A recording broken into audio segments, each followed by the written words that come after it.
your husband to one day convert and what the community was telling you and how you dealt with that? No one has ever said anything negative to me in person, whether it's about my religion, my husband not being Muslim at that time, my job, like maybe I have a face of like, don't mess with me, but no one has ever said anything to my face.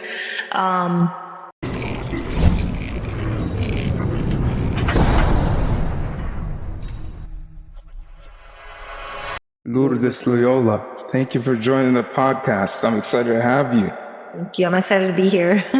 So what was your journey to Islam? So to Islam, I actually found Islam years after I was in the military. So I had already joined the military. I joined the military in 2009. And then I started looking into Islam in 2015. Now, I have been deployed twice to Afghanistan, so I had already met Muslims at that time that were from Afghanistan. Very nice people. It kind of really changed my perspective on what Islam and Muslims really were. Mind you, at that time I wasn't interested. It's not like I was looking for anything. It was just kind of like, oh, okay, Muslims aren't who the media, the news, Hollywood portrayed Muslims to be. They're just absolutely normal people trying to make a living just like us, you know. But it wasn't until 2015. I have a brother in the military. He's not in the military anymore, but I have a brother in the military that I knew he was Muslim, right? But all I knew about him was that he didn't eat pork. Like, that's literally the extent of my Islamic knowledge when it came to Islam, right? But during 2015, when the elections started happening, I don't know if you recall, there was a lot of negative talk about Islam and Muslims, and it was just like really bad. People were getting bold, very bold online. And I'm the type of person that likes to stand up for people, like all kinds of people. If you're being oppressed by society or by another group of people, like, I'm here for you. And that's just always been me.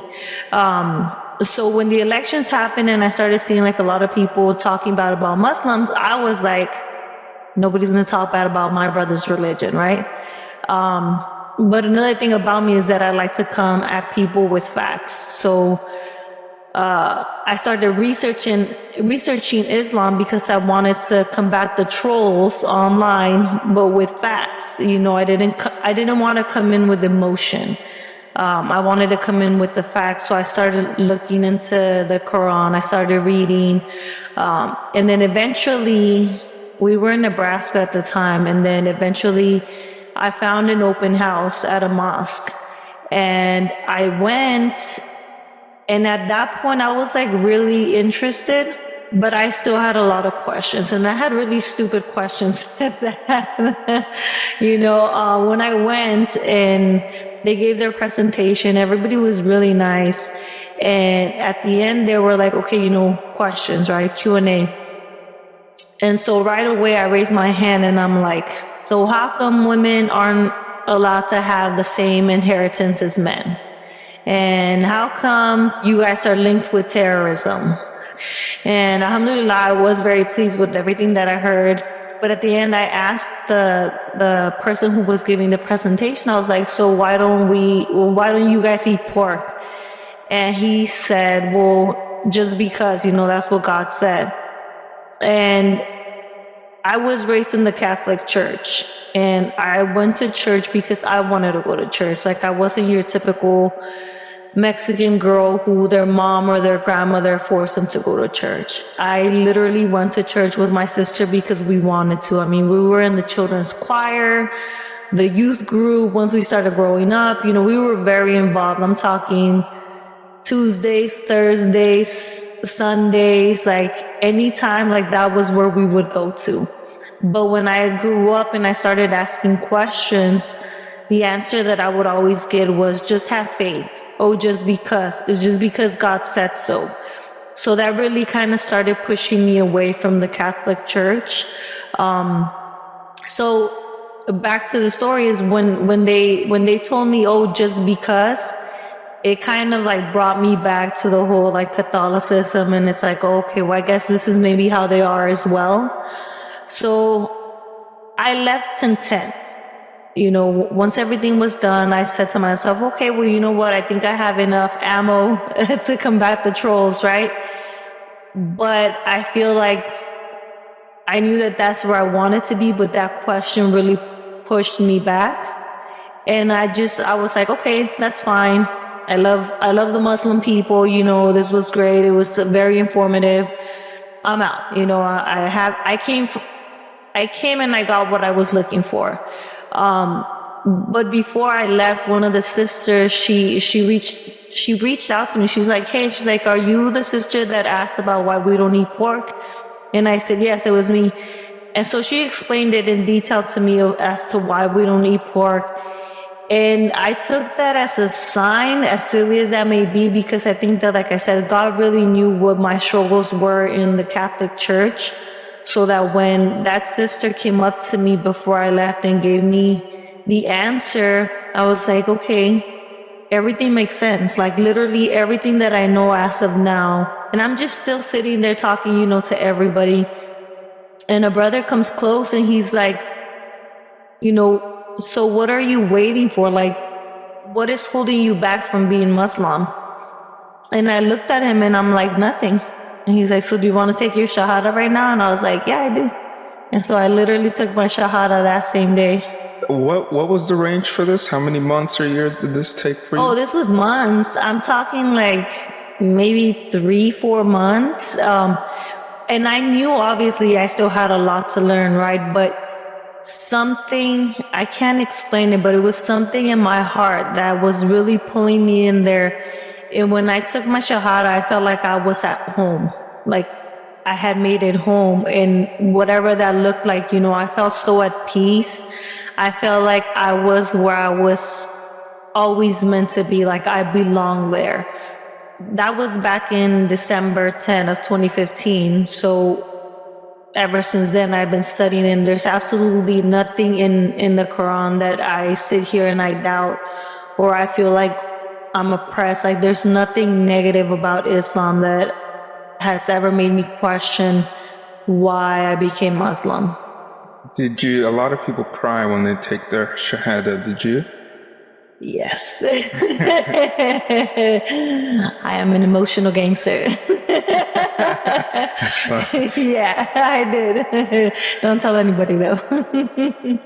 So how did your husband take it? Super cool about it. I remember going to him and telling him, hey, we're going to raise the boys in Islam. And he was like, okay. Yeah, and I get a lot of heat for that because obviously he wasn't Muslim either. But I was just like, okay, we're going to take them to the mosque. And he's like, okay, that's fine. He's always been very supportive about all of us being Muslim first. Obviously, he is Muslim now, alhamdulillah. But in the beginning, he was very supportive. Even when I kind of had doubts about wearing my hijab when it comes to my job, he was very supportive, and I know that that's rare to see, especially from a non-Muslim husband, but he was very supportive. SubhanAllah. Mm-hmm. That's amazing. Now that you converted to Islam and you wanting, inshallah, for your husband to one day convert, and what the community was telling you and how you dealt with that. No one has ever said anything negative to me in person, whether it's about my religion, my husband not being Muslim at that time, my job. Maybe I have a face of don't mess with me, but no one has ever said anything to my face.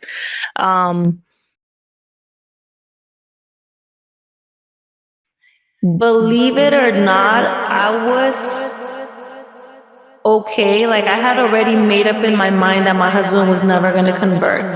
I never in a million years thought that my husband was going to be Muslim. Just who he is. Yes, he was Catholic, but it's not like he was a practicing Catholic, and neither was I. I'm not trying to give off the vibe that I was at church 24/7. I was there, but I don't consider myself that I was a very practicing Catholic either. But with my husband, like I said, I had already set in my mind that he was just never going to convert, and I was okay with that. Because I felt it's better to have a loving husband and a supportive husband when it comes to Islam, right? Like I said, he was very supportive of me, of the kids. He would stand guard when we would pray in public, me and the boys. So I was more than happy with the supportive Catholic husband that I had.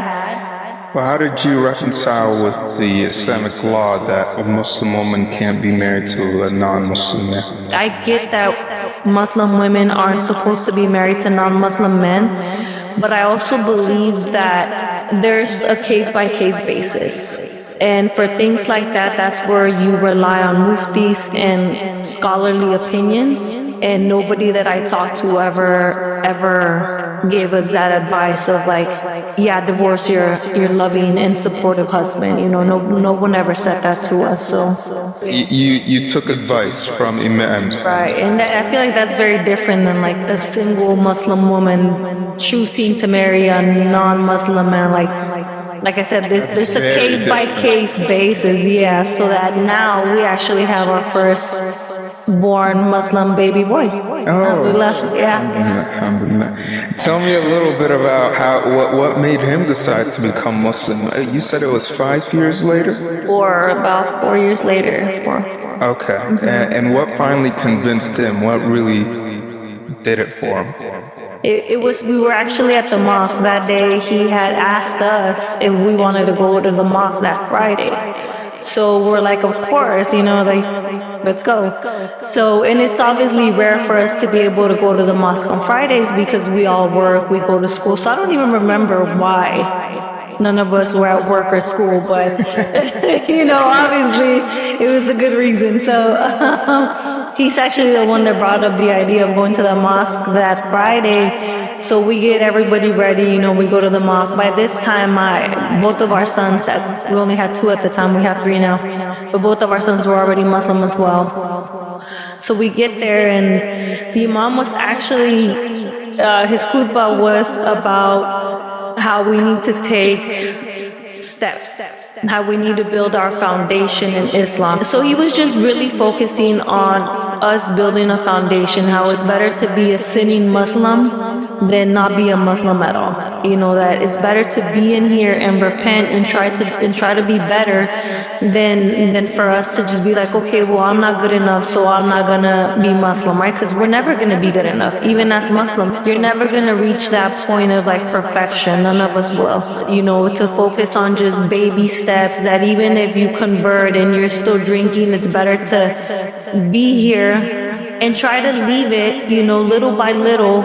And he was reminding us how Islam was given in stages, the 23 years, two different stages, and how the first half was just given for the people of that time to fall in love with the religion. And then it wasn't until the second half where the ruling started to come, and that was amongst the best of our people with our Prophet, peace be upon him. And when the khutbah was done, I'm waiting for them because they're the boys, so they're walking out on another side, and so I'm waiting for them, and they come out, and I just remember my husband telling me, I want to be Muslim. And I was like, what? In shock, because like I said, never in a million years did I think my husband was ever going to be Muslim. Never, ever. So when he said that, and I was just like, okay, I was like, you want to talk to the imam? And he's like, yeah. So we went back, we talked to the imam, and he's like, okay, he's like, let's take your shahada right now. So he gathered a couple of people, to witness him taking his shahada. And he took it in front of our boys, in front of me, and I don't think that anybody, or only us as reverts, I think we can understand how impactful and how beautiful that is. So when I converted, it was like one of the best days of my life. And then when I saw my oldest son take his shahada, I was like, I couldn't believe it, I was beyond happy. And then obviously we were raising our middle or youngest son at the time. We just started raising him as a Muslim. How old was your son when you became Muslim? He was 9 at the time. 9? Oh, and I can't math. So you let him choose to become Muslim? Yes. Yep, absolutely. I absolutely did. And even now, that's one of the things that I tell them, like, if you ever don't want to be Muslim, it's because you researched it and something about it really told you that it wasn't right. But I did that before I left Catholicism. I still have books to this day about Catholicism because I didn't want to be Catholic because that's what my family was. I wanted to be Catholic because I chose to be Catholic, and obviously ultimately I chose not to. So with my sons, we tell them the same thing, like, if you're Muslim, I don't want you to be Muslim because your parents were Muslim. I want you to be Muslim because you love the religion and you really love Islam, So I let him choose. We let him choose. We told him, hey, do you want to go to Sunday school so that you can learn? And he said yes. And I was like, okay, don't feel pressured. I don't ever want you to feel pressured to be Muslim. And he said, okay, not a problem. In like 2 months, I think, after I converted, he chose to take his Shahada at school, at the Sunday school. Yeah. Do you remember what made him convert? Is that he told us that it was just, he's like, it just makes sense, Mom. He's like, it's just common sense. Everything that they're saying just makes perfect sense. And I told him, I was like, are you sure you want to be Muslim? Like, you don't have to if you don't want to. He was like, Mom, I'm sure I want to be Muslim. And I was like, are you sure? He was like, yes, I'm sure. And I was like, okay. I was like, don't do it for me, baby. And he's like, no. He's like, I really want to be Muslim. Yeah, so he took his Shahada that day at Sunday school. Okay, so back to that moment where your husband also joined you guys. Yes, oh my goodness. So I just remember seeing my son's faces, having our children witness their father take his Shahada.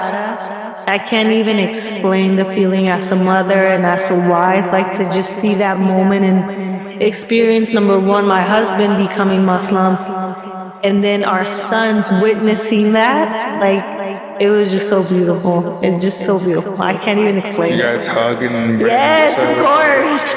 Yes, definitely. We were just beyond happy. Beyond happy.